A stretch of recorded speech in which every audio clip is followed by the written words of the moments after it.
कि रसूल अल्लाह ने सिर्फ एक मरतबा हाथ उठाए तकबीर तहरीमा में, उसके बाद अल्लाह के हबीब ने हाथ नहीं उठाए। शुरू में अल्लाह के हबीब ने रफ़े यदैन फरमाया और ताकि उम्मत को तालीम मिले, और आपने ऊपर खड़े होकर मिंबर पे नमाज पढ़ी, वो भी उम्मत की तालीम के लिए। उसके बाद छत पे या बुलंदी पे इमाम खड़ा नहीं होगा बल्कि मुक्तदियों के बराबर खड़े होकर नमाज पढ़ाएगा। तो जैसे वो बुलंदी वाला हुक्म कैंसिल हो गया, इसे रफ़े यदैन वाली हदीस भी मनसूख हो गई, और इमाम के पीछे ज़ोर से आमीन कहना ये भी हदीस पाक मनसूख है। एक मरतबा हाथ उठाना अल्लाह के नबी की सुन्नत है। आस्ते से आमीन कहना ये कुरान से भी साबित है और हदीस मुस्तफ़ा से भी साबित है। आमीन की माना अल्लाह तू मेरी दुआ कबूल कर। जब आपने फरमाया आमीन तो इसकी माना रब तू मेरी दुआ कबूल फरमा। तो दुआ के लिए कुरान फरमाया कि बंदो तुम रब से पुकारो, रब को याद करो, आस्ता आस्ता आजिज़ी करते हुए, रोते हुए। तो दुआ करना चाहिए आजिज़ी के साथ, इनकसारी के साथ और आस्तगी के साथ। तो आमीन भी दुआ है, इसलिए आस्ता कहना चाहिए।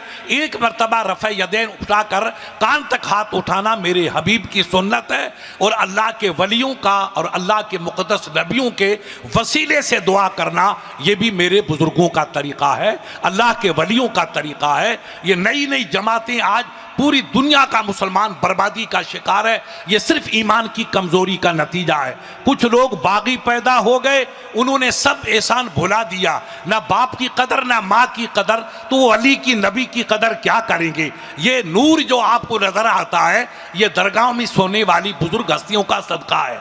अगर गरीब नवाज ना आते तो हिंदुस्तान में ये नूर के जलवे नहीं होते। ये सब सदका वलीउल्लाह का है, अल्लाह वालों का है। इसलिए हम अल्लाह वालों से नहीं मांगते, उनके वसीले से मांगते हैं। ये रब ये तेरा महबूब बंदा है, इसके जरिए से मेरी झोली को भर दे, ये वसीला है। और वब्तगू इलैहिल वसीला का हुक्म अल्लाह ने हमें कुरान में दिया है। आज से दुआ करने का हुक्म अल्लाह ने कुरान में दिया है। इसलिए वसीला बुजुर्गों का तलब करना भी जायज़ है।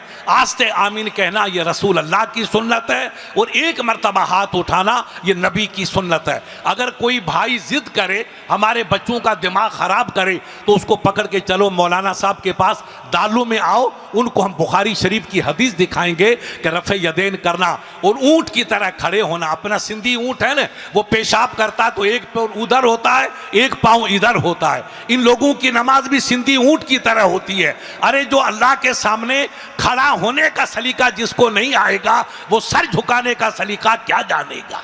पहले हम खड़ा होना तो सीखें कि हम जब अपने बाप के सामने, अपने उस्ताद के सामने, अपने मुर्शिद के सामने, अपने आलिमों के सामने, सादात किराम के सामने अदब से खड़े होते हैं, तो रब के सामने हमें कैसा खड़ा होना चाहिए, ये सलीका भी तो आना चाहिए। इनको खड़ा होने का सलीका नहीं तो नमाज का सलीका कहाँ से आएगा। इनकी बर्बादी से पूरी कौम आज तबाही का शिकार है। आप दुआ करो अल्लाह इन मुक़द्दस वलियों के सदक़े में, सरकार मुफ्ती आज़म अलैहिर्रहमा की पाकीज़ा खिदमत की सिले में अल्लाह हमें सही अकीदे पर रखे। ईमान की दौलत के साथ अल्लाह हमें जिंदगी अता फरमाए, और ईमान की दौलत के साथ हमारा आखिरी सफर हो। ये हमारे बच्चों ने पैगाम दिया।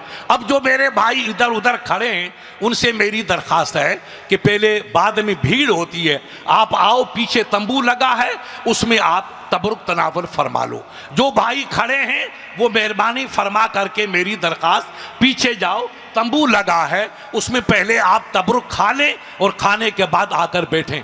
अभी आप फारिग होते रहेंगे तो ये हमारे भाई जब भी उठेंगे तो इनको भीड़ नहीं होगी, इनको भी तकलीफ नहीं होगी। आप जाइए, जहाँ जहाँ तक मेरी आवाज़ है उनसे बड़ी मोहब्बत और आजिज़ी से मेरी दरख्वास्त। सैयद साहब तशरीफ ला रहे, नारे तकबीर, नारे रिसालत।